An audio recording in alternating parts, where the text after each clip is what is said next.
こんなにできるのになぜ自分の価値を感じられないのか。どこまでやったら成功者？あなたの本当の苦しみを解き明かす。こんにちは、ゆうかです。12星座の落とし穴シリーズですね。今日はヤギ座さんについてお話をしていきます。はい。ですね、ヤギ座さんは12月22日頃から1月19日頃のね、星座なんですけれども、これは、毎年毎年ね、ちょっとずれるので、はっきりこの日とは言えないけれども、でもまあ、その辺のあたりのね、星座さんですね。で、ヤギ座さんって12星座の中でもとっても社会性が強い星座さんなんですね。だからヤギ座さんってもう言ったら結構なんかきちんと社会的に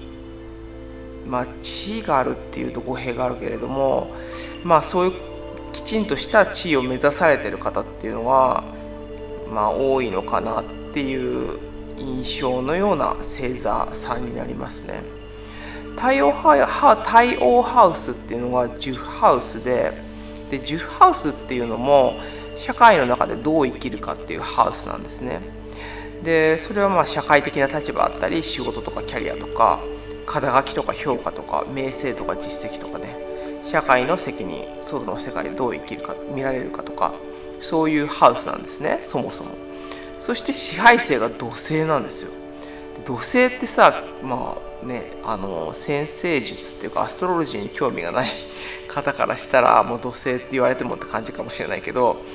土星が支配星っていうのも結構すごいなと思うんだけど、土星っていうのは責任とか現実、努力、制限、社会を表す星で、かなり厳しい、ちゃんと頑張るね星が支配星っていうことなんですよね。だからヤギ座さんは無意識レベルで強くならなきゃとか、自立しなきゃ、社会で認められなきゃで、成果を出さなきゃっていう感覚をとても強く持ってると思いますね。そして本当に優秀な方も多いと思います。で努力できたりだとか、継続できたり、責任感が強かったり、現実化をする力があったり、積み上げることができるようなね方がすっごく多いと思うし、そして経営者の方もねすごく多いし、あと政治家の人も意外と多いのかなと思うんだけど、社会的な立場を築かれている方も多い星座だと思いますね。ただ今回は落とし穴シリーズっていうことで、それはね素晴らしいことですよね。何か成果を上げて、社会的な成果を上げられているっていう方で、ここは素晴らしいことなんだけれども、今日お話しするポイントはね、なぜそこまで成功したいのかっていうお話なんですね。ここはさ、私なりの視点っていうのが結構入ってくると思うんだけれども、ヤギ座さんって基本的に本当に能力が高いわけですよね。で私一応スピリチュアルヒーラーなんで、過去星とかそういったものも見たりするじゃないですか。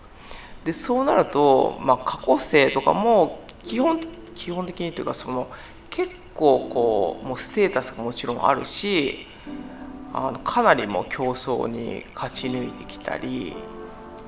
すごく比べられるっていうか、そこの中で自分を出さなきゃっていう状況の方がもともとバックグラウンドであったり、血筋的にもうすでにそのような状況であるっていう方がすごく多くって、だからもう基本的な能力っていうのがすっごくやっぱり高いわけですよね。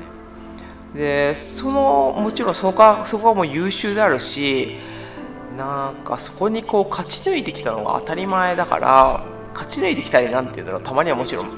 敗北感を味わったりすることもあるんだろうけど、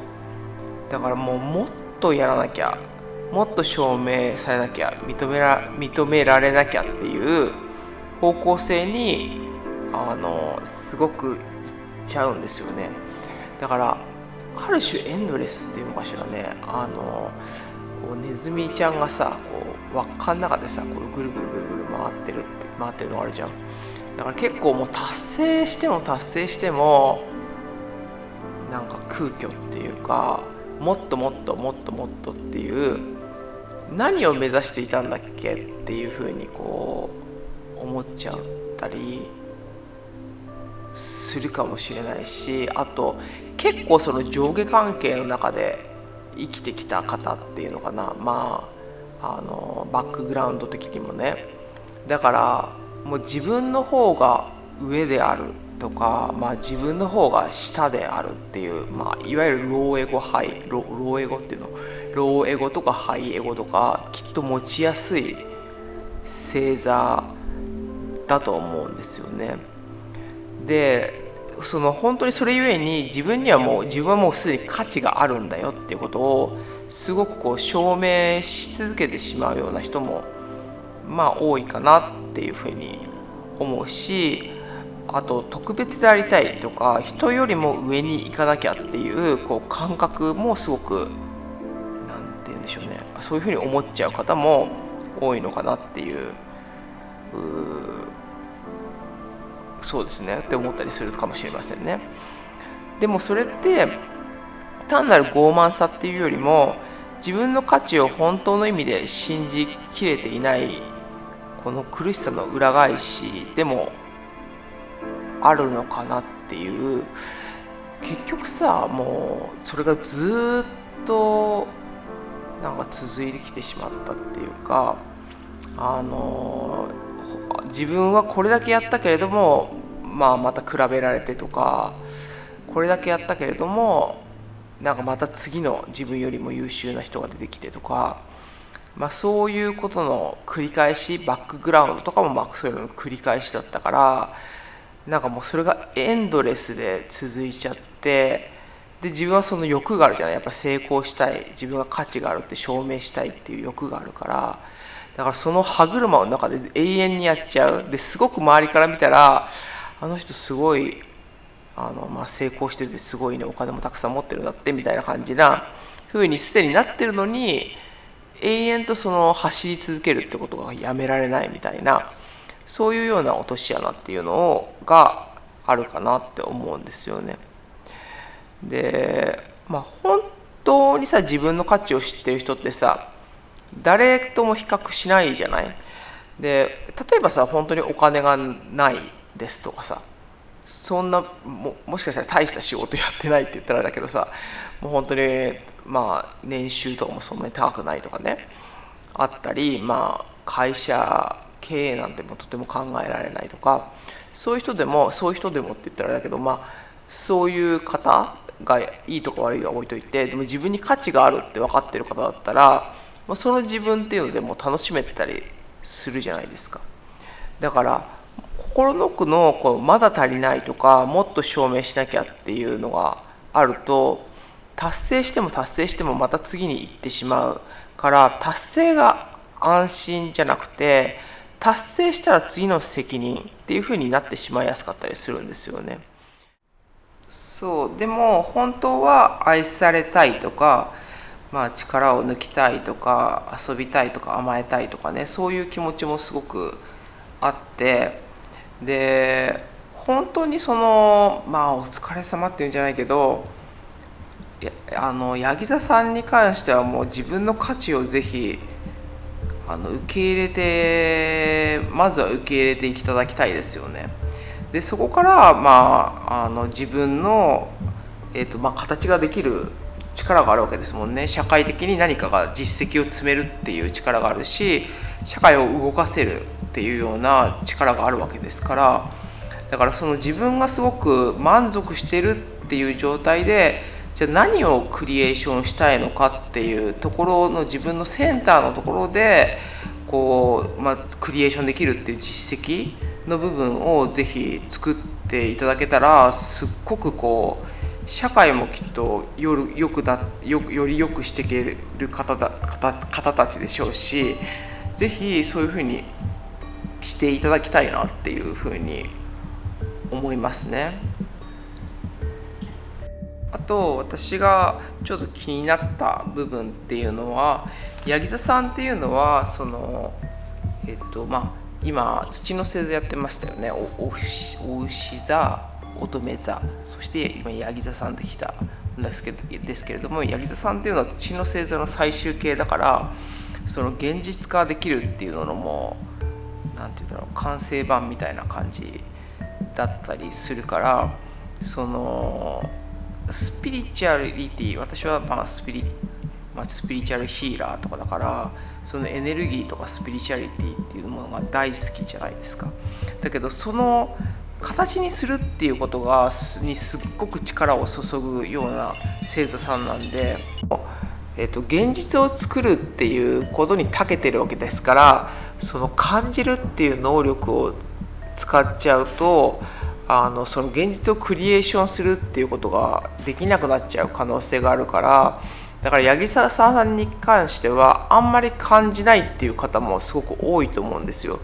例えばその天秤座さんとかさ、その乙女座さんとかでさ、なんかそうすっごいそう感じるっていう話とかをさせていただきましたけど、大牛座さんとかでも五感で感じるみたいな。でもその感じるっていう能力が結構低いっていうか、でもそれを感じないからこそ現実で動けることができるっていうのかな。感じなければさ、現実が突き動けたりするじゃないですか。でもし感じちゃったらさ、動けないじゃない。だから八木さんって結構そういう意味ではあんまり感じなかったりする方も、もしかしたら全員じゃないとは思うけれどね、人口的には多いのかなって思うんですね。でそういう場合っていうのは、その感じるっていう方よりも自分が上だっていうふうにはぜひこう思わないでほしいなっていうふうには思いますね。やっぱりみんなバランスで生きてるっていうか、その感じるっていう方もやっぱり社会ではすごく大事な存在で、八木座さんっていうこう社会でこう何かものを作るっていう方も大事だし、だからそういうこうイコーリティっていうのかな、やっぱり上下関係のカルマって言ったらあれなんだけど、そういうものがある方もちょっと多いかなと思うので、みんな平等で違う力を持ってやっていってるんだっていうことを、知っていただけたらいいかなと思います。じゃあ、ありがとうございました。ゆうかでした。